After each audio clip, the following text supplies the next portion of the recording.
So ఇప్పుడు particular చెప్పాలంటే చేదు గారు, మీకు నాకు ఉన్న కోఇన్సిడెన్స్ ఏంటంటే మీ lucky charm Visakha queen. Okay, same నా జీవితంలో కూడా నా lucky charm Visakha queen. Done. And Devi గారు, వాసు గారు, ఒకటే ఒక లవ్ స్టోరీ ఉందండి నా జీవితంలో. ప్లీజ్ దయచేసి అదేందండి నా క్వీన్ని బీస్ట్ చేయొద్దు మీరు. డన్. అండ్ నాగార్జున గారు, చైతు గారికి ఈ హిట్ రావడం మీకు ఎంత సంతోషంగా ఉందో నాకు తెలుసు. మీ మాటల ద్వారా, మీ మొక్క కౌలికల ద్వారా, మీ ట్వీట్ ద్వారా నాకు తెలిసింది. ఒకటేంటంటే అండి, మీరెంత సంతోషంగా ఉన్నారో అంతకన్నా రెట్టింపు సంతోషం మేము ఉన్నాం.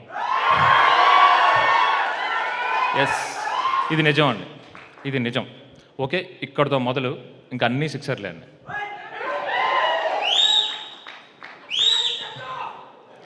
ఓకే ఓకే, నా ఫ్లో టక్మని కట్టేది అనుకో, మళ్ళీ రాదు. Okay, wait. ఆ తర్వాత నేను ఇందాక చెప్పినట్టు ఈచ్ అండ్ ఎవ్రీ యాక్టర్ గురించి, ఈచ్ అండ్ ఎవ్రీ టెక్నీషియన్ గురించి మాట్లాడతాను. ముందుగా దేవి గారు, నేను ఎప్పుడూ చెప్తుంటాను, మళ్ళీ చెప్పాను, ఈ కథని మీరు అర్థం చేసుకున్నట్టు ఎవ్వరూ అర్థం చేసుకోలేదండి. నిజంగా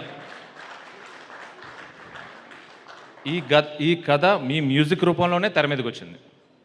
ఎస్, థ్యాంక్ యూ అండి, థ్యాంక్ యూ వెరీ మచ్. ఎలాంటి పాటలు మీకు అలవాటు నాకు లేదండి, ఫస్ట్ టైం ఇదంతా. Thank you very much.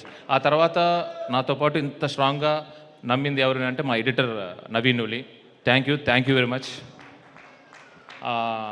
ముఖ్యంగా ఇంత బాగా, ఇంత ఎమోషనల్గా ఈ స్టోరీ రావడానికి ఏంటంటే each and every technician journey, అంటే అది ఎవరైనా ఉన్నారు, సినిమాటోగ్రాఫర్ కానీ, ఆర్ట్ డైరెక్టర్ కానీ, అందరూ కూడా చాలా ఎమోషనల్గా కనెక్ట్ అయ్యండి. అందుకే ఇది ఇంత ఎమోషనల్గా జనం కూడా కనెక్ట్ అవుతున్నారు. Thank you very much. And Vasu గారు, మినిమం ఆయనకి మనుషులతోనే రిలేషన్, వాళ్ళ సక్సెస్తోనూ ఫ్లాప్స్తోనూ కాదు. అక్కడ సీరియస్లీ అండి, అంటే నాకు ఈ సినిమా అవకాశం ఇచ్చింది నాకు సవ్యసాచి తర్వాత.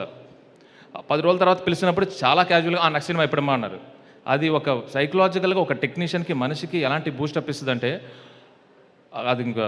సో ఆఫ్టర్ కార్తికేయ 2 తర్వాత కూడా మళ్ళీ సేమ్ ఆయన.